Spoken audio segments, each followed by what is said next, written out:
Hey guys, so in previous video we saw how to perform set injection, and for that we have created this mobile class and created only one field inside that project class, and then later we have initialized that field through this property tag. So we were directly referring this price by giving this name price.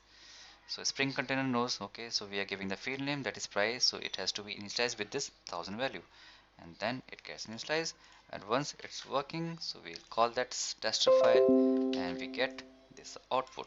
So that's how we can perform set injection, but this was with one field.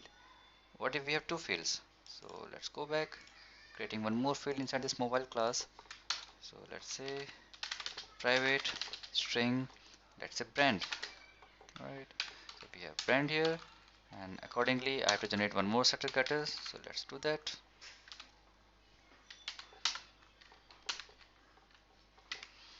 So this gets initialized, generate, done, and accordingly I'll update the toString. So better to remove and generate new toString. Okay, so it's done. So now I have two fields, setter getters for respective field and a toString method for printing them.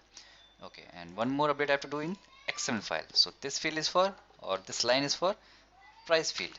Next I have to replicate it, and this time I have to say price gets changed to brand, and here we can say the brand, let's say phone.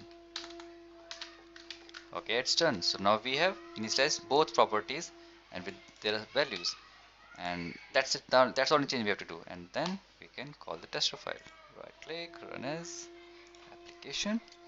So here we go, we are getting both fields output. So it's coming from those this toString implementation of mobile class. That's it, mobile, then price equals to some value, and then brand, and brand has some value. So that's how setter injection works. And still there's a confusion or doubt, you guys can mention in the comment section, we can discuss over there. And thanks for tuning in. Let's meet in next video. Bye bye.